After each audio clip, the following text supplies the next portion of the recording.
Assalamualaikum warahmatullahi wabarakatuh.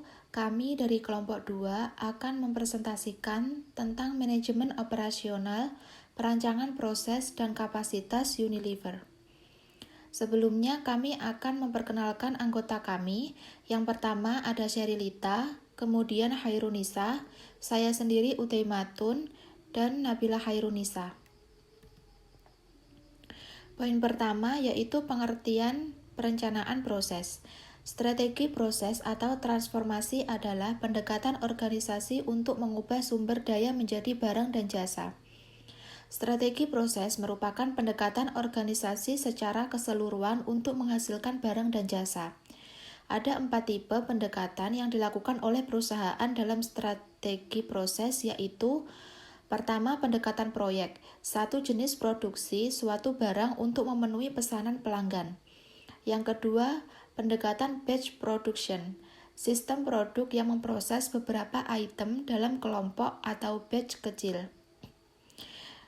Yang ketiga, pendekatan mass production. Memproduksi barang yang volumenya besar dengan produk yang terstandarisasi. Yang keempat, pendekatan continuous process. Digunakan untuk komoditas produk yang volumenya sangat besar. Poin selanjutnya yaitu macam-macam perencanaan proses. Ada 4 macam perencanaan proses. Yang pertama, fokus pada proses, yang berarti mengatur fasilitas yang digunakan secara operasional untuk menghasilkan produksi dengan volume produksi rendah tetapi variasinya tinggi. Yang kedua, fokus berulang. Berarti proses produksinya berorientasi pada produk yang menggunakan modul. Yang ketiga, fokus pada produk yang memiliki volume tinggi dan variasi yang rendah. Yang keempat, fokus mass customization. Perusahaan yang menerapkan proses ini menghadapi tantangan yang membutuhkan kemampuan operasional karena berkaitan logistik, produksi, dan penjualan semakin erat. Poin selanjutnya yaitu perbandingan karakteristik 4 tipe strategi proses. Yang pertama, produk.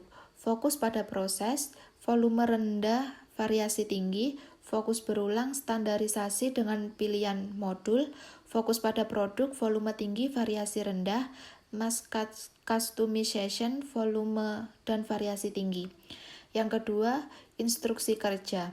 Fokus pada proses, banyak karena ada perubahan, fokus berulang, operasi berulang mengurangi latihan, fokus pada produk sedikit karena standarisasi, mass customization banyak karena sesuai order. Selanjutnya akan dijelaskan oleh rekan saya. Selanjutnya ada tujuan perencanaan proses. Tujuan perencanaan proses adalah untuk menentukan suatu cara membuat produk dan jasa yang dapat memenuhi persyaratan dari konsumen dan spesifikasi produk yang berada dalam batasan biaya. Selain itu, perencanaan proses mempunyai tujuan yaitu menemukan suatu cara memproduksi barang dan jasa yang memenuhi persyaratan dari pelanggan dan spesifikasi produk yang ada dalam batasan biaya dan batasan manajerial lainnya. Proses yang dipilih akan berdampak jangka panjang terhadap efisiensi dan produksi serta fleksibilitas biaya dan kualitas barang yang diproduksi. Pengertian kapasitas. Kapasitas adalah kemampuan pembatas dari unit produksi untuk berproduksi dalam waktu tertentu, dan biasanya dinyatakan dalam bentuk keluaran atau output per satuan waktu. Menurut Chase dan Aquilano, serta Russell dan Taylor, kapasitas merupakan jumlah keluaran yang dapat dihasilkan oleh suatu sistem produksi dalam cakrawala waktu tertentu, yaitu selama 1 tahun atau dalam beberapa tahun mendatang. Kapasitas juga dapat diartikan sebagai jumlah unit produk yang dapat ditangani, diterima, disimpan, atau diakomodasi dalam waktu tertentu. Menurut T. Handoko, pengertian kapasitas terbagi atas. Yang pertama, design capacity atau kapasitas terencana, rated capacity atau kapasitas perkiraan, standard capacity atau normal capacity, atau installed capacity atau kapasitas standar atau normal atau terpasang, kemudian actual capacity atau kapasitas aktual, dan yang terakhir maksimum capacity atau kapasitas maksimum. Perencanaan kapasitas. Dalam perencanaan kapasitas ada beberapa faktor yang perlu diperhatikan, yaitu perubahan volume permintaan beserta intensitas atau kecepatan perubahannya, besarnya biaya oportunitas yang mungkin timbul, yaitu apabila kapasitas produksi di bawah kapasitas permintaan. Sebagian pesanan diserahkan pengerjaannya kepada perusahaan lain. Ketersediaan dana, bahwa setiap satuan kapasitas yang akan diadakan tentu akan menimbulkan risiko dana investasi tertentu. Dan yang terakhir, besarnya biaya penyimpanan yang harus dipikul jika terjadi akses terhadap kapasitas yang diadakan. Selanjutnya akan dibacakan oleh teman saya. Baik, selanjutnya saya akan menjelaskan mengenai proses perencanaan kapasitas. Poin pertama yaitu memperkirakan permintaan di masa depan, termasuk dampak dari teknologi, persaingan, dan lainnya. Yang kedua, menjabarkan perkiraan itu dalam kebutuhan kapasitas fisik, menyusun pilihan rencana kapasitas yang berhubungan dengan kebutuhan itu, menganalisis pengaruh ekonomi pada pilihan rencana, meninjau resiko dan pengaruh strategi pada pilihan rencana, serta memutuskan rencana pelaksanaan. Yang kedua, ada pertimbangan kapasitas. Poin pertama yaitu ramalkan permintaan secara akurat. Yang kedua, memahami teknologi dan peningkatan kapasitas. Yang ketiga, temukan tingkat operasi yang optimum atau volume. Dan yang keempat yaitu membangun untuk perubahan. Selanjutnya yaitu teknik mengelola permintaan. Poin pertama, permintaan melebihi kapasitas. Poin kedua, kapasitas melebihi permintaan. Poin ketiga, penyesuaian terhadap permintaan musiman. Poin keempat, taktik untuk menyesuaikan kapasitas dengan permintaan. Terdapat berbagai macam taktik untuk menyesuaikan kapasitas dengan permintaan yang ada.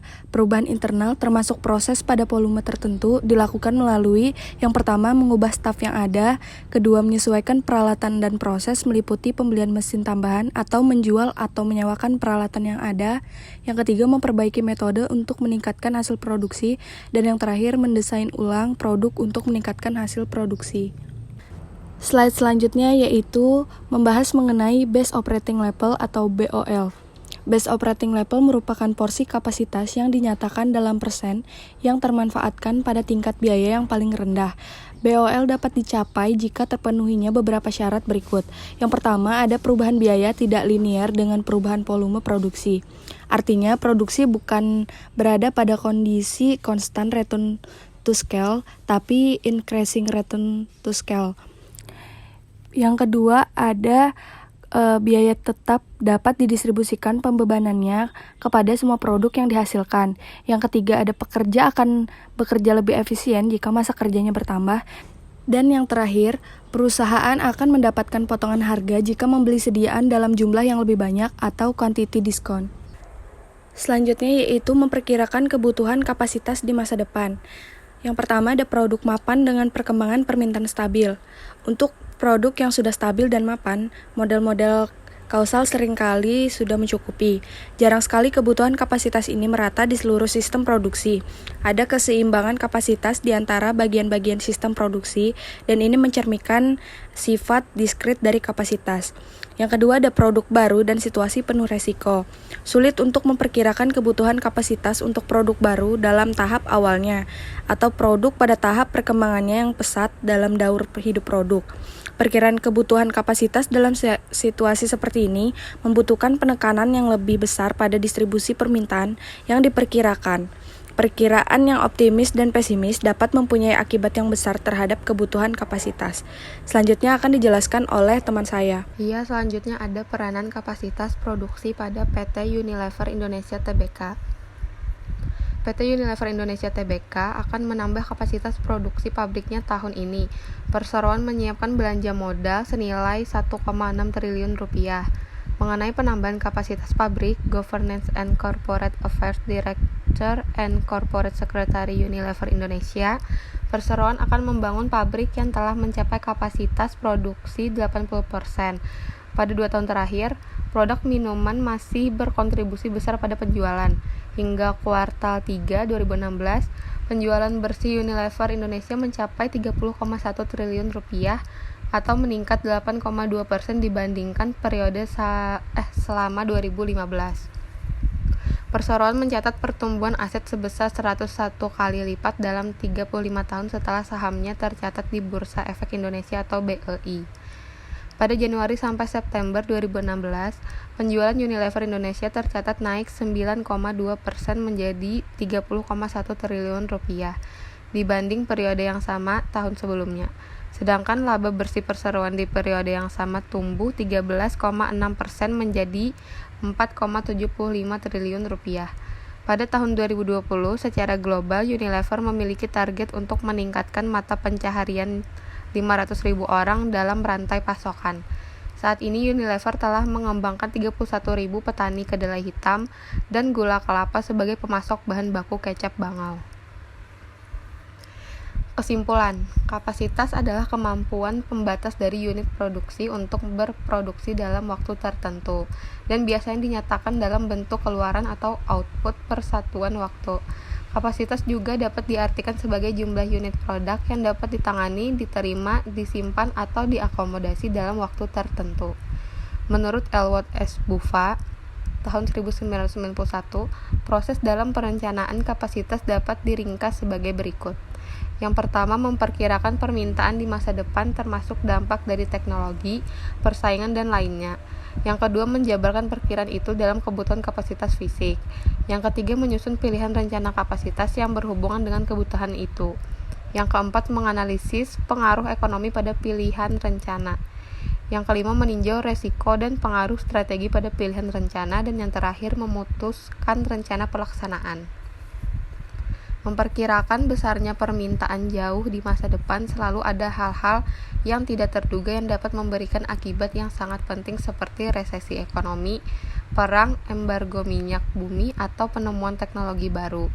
PT Unilever Indonesia Tbk atau UNVR akan menambah kapasitas produksi pabriknya tahun ini. Perseroan menyiapkan belanja modal senilai 1,6 triliun rupiah. Mengenai penambahan kapasitas pabrik, Governance and Corporate Affairs Director and Corporate Secretary Unilever Indonesia, Perseroan akan membangun pabrik yang telah mencapai kapasitas produksi 80%.